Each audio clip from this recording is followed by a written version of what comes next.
At exactly 2:17 a.m., my phone started ringing. That detail matters more than it should. I didn't know it at the time, but later I would realize that 2:17 wasn't random. It wasn't coincidence.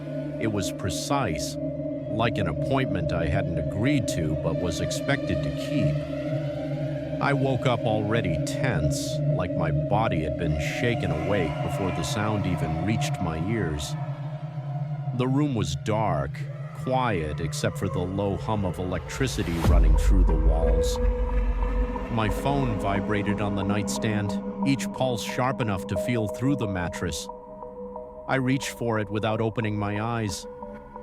The screen lit the room in pale blue, and that's when I saw the caller ID. It was my name, not a contact, not a nickname, my full legal name, exactly as it appears on official documents. For a moment, my brain refused to process it. I stared at the screen, waiting for it to change, waiting for the illusion to break. It didn't. The phone kept ringing. I remember thinking how strange it was that the vibration sounded patient, like it wasn't rushing me, like it knew I was awake now and it was willing to wait. I let it ring 4 times. Then it stopped. The silence afterward felt heavier than the ringing.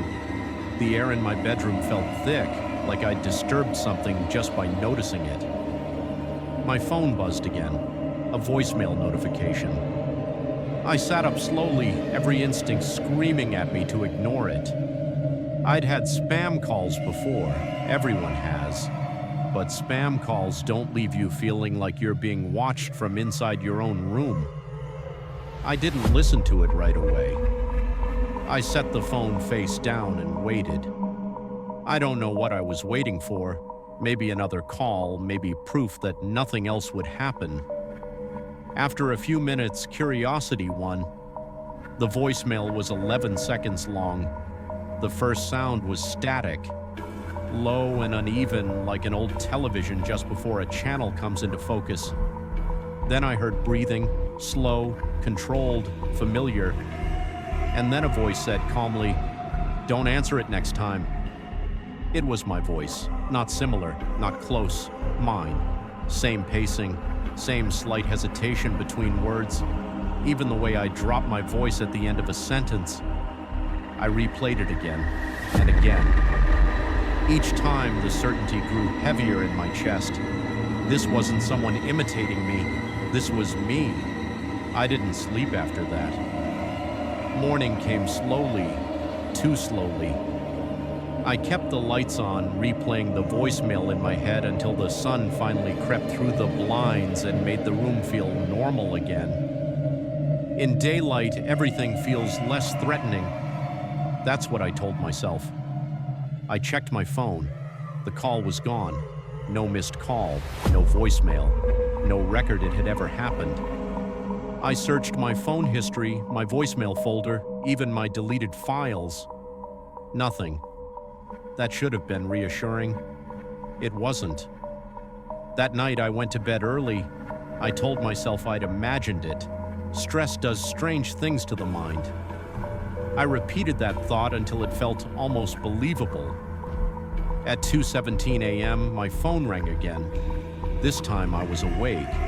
I answered before I could stop myself. I didn't say hello. For a few seconds, there was only silence. Then the static returned, low and steady, like a signal locking into place. Finally, the voice spoke. "I told you not to answer." My mouth went dry. My body refused to move. "You're sitting on the edge of the bed," the voice continued. "Your right foot is tapping. Your hand is shaking." It was describing me perfectly. "You're wondering if this ends if you hang up," it said. "You're going to do it in 3, 2... I hung up. My phone buzzed immediately. A text message. "You didn't listen last time either." Another message followed before I could react. "You never do." I backed away from the bed. My heart was pounding so hard I could feel it in my ears. The phone buzzed again. "You're going to check the window." I didn't want to. I did anyway. The street outside was empty. No cars, no people. The streetlight flickered like it was struggling to stay awake. My phone vibrated again. "You're relieved. For now." That night I didn't sleep. I watched the clock until morning, afraid that if I closed my eyes, I'd miss something important. The next day passed in a fog. I kept my phone face down. I avoided looking at my reflection in windows and mirrors. I don't know why. I just didn't trust what I might see. At 2:17 a.m. the second night, my phone didn't ring. Instead, it buzzed with a message. "You think ignoring me makes this stop?" That's when I realized something. If this thing knew what I was going to do, why was it still talking to me? The third night, I stayed awake on purpose. I sat in the living room with the TV on low volume, lights off, eyes locked on the digital clock. 2:15 a.m., 2:16 a.m., 2:17 a.m. Nothing happened. I let myself breathe. Then I heard the knock. 3 slow knocks, measured, polite. My phone buzzed in my hand. You weren't supposed to stay awake. The knocking came again, closer. That's when I realized the sound wasn't coming from my front door. It was coming from the bedroom. The static started then, not from my phone, but from the hallway. A low, spreading hiss, like something tuning itself in. My phone vibrated one last time. "You're standing in the hallway now." I was. "You're staring at the bedroom door." I was. "You already know what's on the other side." The bedroom door handle turned. Slowly. I didn't scream. I didn't move. I just stood there listening to the sound of static fill the apartment. My phone buzzed again. A voicemail notification. It's still there. I haven't listened to it yet. Because if the voice is right, it's not a warning anymore.